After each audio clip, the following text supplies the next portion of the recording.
तुलसी में जल चढ़ाने का सही समय जाने। हेलो दोस्तों, आपका स्वागत है माइंड इंस्पायर चैनल में। हिंदू धर्म में तुलसी के पौधे को विशेष रूप से पूजा जाता है और इसके कई नियम भी बनाए गए हैं। अगर हम इसकी पूजा नियमित रूप से करते हैं जो घर में सदैव समृद्धि बनी रहती है। ज्योतिष में तुलसी के पौधे को रोजाना जल चढ़ाने की सलाह भी दी जाती है। मान्यता है कि यदि आप तुलसी के पौधे में नियमित जल चढ़ाते हैं तो आपकी समस्त मनोकामनाएं पूर्ण होती हैं और पापों से मुक्ति भी मिलती है।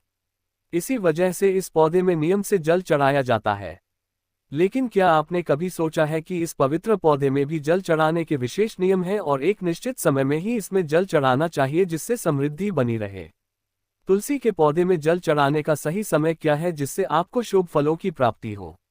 ज्योतिष के अनुसार यदि आप तुलसी के पौधे में सूर्योदय से पहले जल चढ़ाती हैं तो आपके लिए बहुत शुभ माना जाता है।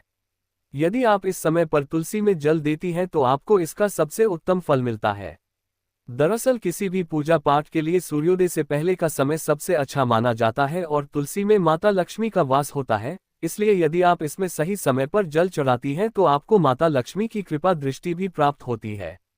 यदि आप तुलसी में जल चढ़ाने से पहले अन्न ग्रहण न करें तो और ज्यादा शुभ माना जाता है। यदि आप तुलसी में नियमित रूप से जल चढ़ाती हैं तो प्रातः जल्दी उठकर स्नान आदि से मुक्त होकर साफ वस्त्रों में तुलसी को जल दें। तुलसी के पौधे को यदि आप तांबे के लोटे से जल देंगी तो आपके लिए अत्यंत शुभ होगा।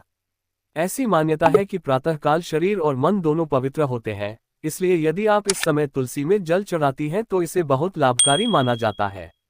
तुलसी के पौधे में जल चढ़ाते समय आपका मुख पूर्व दिशा की तरफ होना चाहिए। आप ईशान कोण में न रखें। ये चीजें की तरफ भी तुलसी के पौधे में जल चढ़ा सकती हैं। तुलसी के पौधे में हमेशा जड़ की तरफ से जल चढ़ाना चाहिए जिससे इसका प्रभाव पूरे पौधे पर होता है। यदि आप तुलसी में जल चढ़ाती हैं तो आपको भूलकर भी दिन के 12 बजे के बाद जल नहीं चढ़ाना चाहिए। वहीं आपको रात के समय भी तुलसी में जल न चढ़ाने की सलाह दी जाती है। वहीं मान्यता ये भी है कि आपको संध्याकाल के बाद तुलसी का स्पर्श भी नहीं करना चाहिए। ऐसा करने से माता लक्ष्मी आपसे नाराज हो सकती हैं और आपको धन हानि हो सकती है।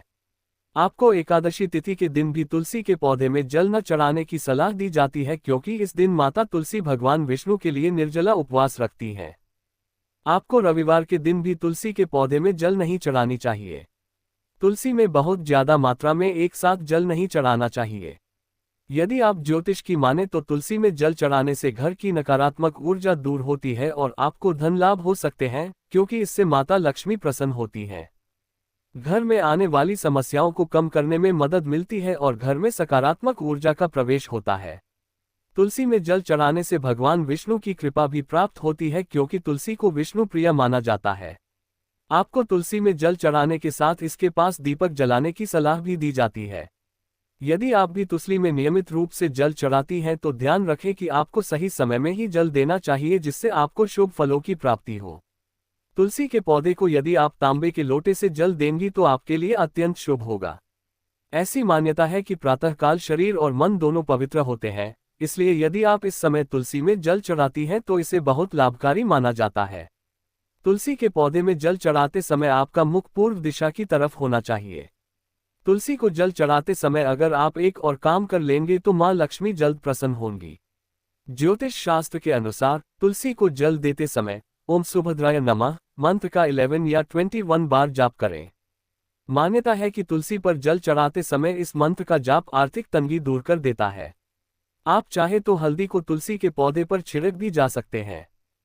ऐसा करने से तुलसी का पौधा हरा भरा बना रहता है, जिससे साधक को लक्ष्मी जी की कृपा प्राप्त होती है और उसे आर्थिक तंगी का सामना नहीं करना पड़ता। ऐसे में आप तुलसी के पौधे को दोबारा हरा करने के लिए आप गोबर और नीम पत्ती का इस्तेमाल कर सकते हैं, लेकिन इसे एक विशेष तरह से यूज करना होता है। इसके लिए गोबर को पहले सूखा ले, फिर इसका चूरा बनाकर पौधे की मिट्टी में डालें। नीम पत्ती को भी अच्छे तरह से सूखाकर और पाउडर बनाकर मिट्टी में डालें। अगर आपको यह वीडियो अच्छी लगी तो प्लीज चैनल को सब्सक्राइब करें, वीडियो को लाइक करें। धन्यवाद।